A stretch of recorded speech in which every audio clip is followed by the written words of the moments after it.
कानपुर देहात में आग की चपेट में आने के बाद मां और बेटी की झुलसकर मौत हो गई। बुधवार सुबह 11:30 बजे मां प्रमिला दीक्षित और बेटी शिवा के शव को बिठूर घाट पर ले जाया गया। जिस वाहन से शवों को लाया गया था उसके आगे पीछे पुलिस प्रशासन के उच्च अधिकारियों की गाड़ियां बड़ी संख्या में मौजूद थीं। घाट पर सुबह से ही बवाल की आशंका के चलते पीएसी और अन्य थानों के फोर्स को इकट्ठा कर लिया गया था। बिठूर में सुबह से ही सीमाओं पर बैरिकेडिंग कर दी गई थी। जल्द से जल्द अंतिम संस्कार कराया जा सके इसके लिए बिठूर घाट पर पहले से ही मां और बेटी की चिताओं को बनाकर तैयार कर दिया गया था। अग्निकांड में घायल कृष्ण गोपाल दीक्षित और उनका बेटा शिवम दीक्षित बिठूर घाट पर पहले से ही मौजूद था। परिजनों को ढांढस बंधाने के लिए बिठूर के भाजपा विधायक अभिजीत सिंह सांघा भी मौके पर मौजूद थे।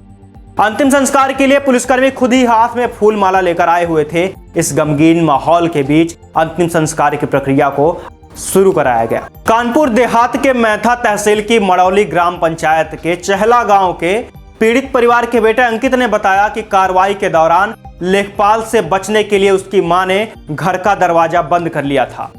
इसके बाद लेखपाल ने झोपड़ी के पीछे की तरफ से जाकर बहन और मां के ऊपर डीजल डालकर उन्हें आग के हवाले कर दिया। इसी दौरान जेसीबी से झोपड़ी भी ढहा दी गई। रूरा एसओ भी उन्हें आग में झोंकने के प्रयास में थे। मृतक महिला के बेटे अंकित ने रूरा एसओ पर भी आग में झोंकने के प्रयास का आरोप लगाया है।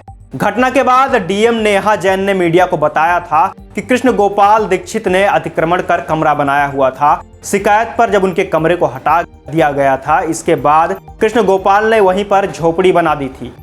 इस पर एसडीएम मैथा ने कार्रवाई के लिए कहा गया था। सामान हटाने को लेकर महिला से जब कहा गया तो उन्होंने बेटी के साथ आग लगा दी। डीएम के इस बयान से ग्रामीणों में काफी नाराजगी है। मौके पर पहुंचे प्रशासन के लोग भी यही बात दोहरा रहे हैं, लेकिन प्रशासन की यह कहानी ग्रामीणों के गले नहीं उतरी है। इसके बाद ग्रामीणों ने हंगामा करना शुरू कर दिया। कृष्ण गोपाल के बेटे अंकित ने बताया है कि कार्रवाई के दौरान लेखपाल से बचने के लिए उसकी मां ने घर का दरवाजा बंद कर लिया था। इसके बाद लेखपाल ने झोपड़ी के पीछे की तरफ से जाकर बहन और मां के ऊपर डीजल डालकर उन्हें आग के हवाले कर दिया। इसी दौरान जेसीबी से झोपड़ी भी ढहा दी गई। रूरा एसओ ने भी उन्हें आग में झोंकने का प्रयास किया था। आग से मां और बहन को वे बचा नहीं पाए, इसलिए सरकारी हैंडपंप को भी उखाड़ दिया गया। वही घटना के बाद ग्रामीण भी एकजुट दिखाई दिए हैं। सभी ने प्रशासन की कार्यशैली पर सवाल उठाए हैं और इसके लिए कार्रवाई की मांग की है।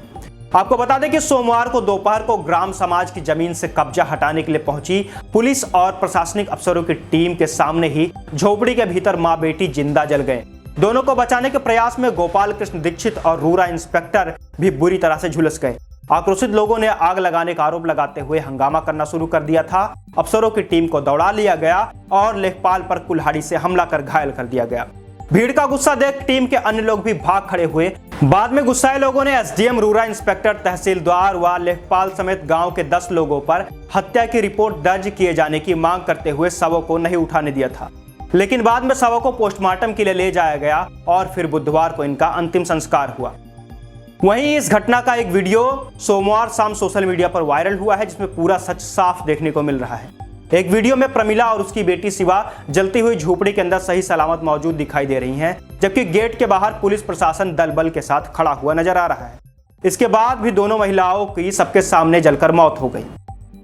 वीडियो में प्रमिला बाहर से चिल्लाते हुए झोपड़ी के अंदर आते दिखाई दी। इसके बाद जान देने की बात कहते हुए उन्होंने अंदर से गेट बंद कर लिया। यह देखकर कुछ महिला सिपाही गेट के पास पहुंची और धक्का मारकर उन्होंने गेट को खोल दिया। गेट खुलते ही अंदर खड़ी प्रमिला चिल्लाते हुए सुनाई दे रही है कि इन लोगों ने आग लगा दिया। उस वक्त आग सिर्फ छप्पर पर लगी थी, जबकि महिलाएं सकुशल खड़ी हुई दिखाई दे रही थी। झोपड़ी के पीछे भी अंदर जाने का रास्ता नजर आ रहा था। ऐसे में बड़ा सवाल यह है कि पुलिस के पास पर्याप्त समय होने के बाद भी महिलाओं को बचाने का प्रयास क्यों नहीं किया गया? वे तमाशबीन बनकर क्यों खड़े रहे? साथ ही इस मामले के पीछे बड़े राजनीतिक षड्यंत्र को जोड़कर भी देखा जा रहा है। मामला काफी गंभीर है और पुलिस व प्रशासन की जिम्मेदारी पर एक सवालिया निशान खड़ा हुआ है। ऐसे में इस मामले को लेकर गहन जांच करने के बाद ही कोई निष्कर्ष निकल सकता है। आखिर इस मामले के पीछे वास्तविकता क्या है और इसके पीछे का जिम्मेदार कौन है? यह तो रही कानपुर देहात से जुड़ी हुई घटना। ऐसे ही तमाम अन्य खबरों को देखने के लिए जुड़े रहिए हमारे साथ और देखते रहिए नव आयुध।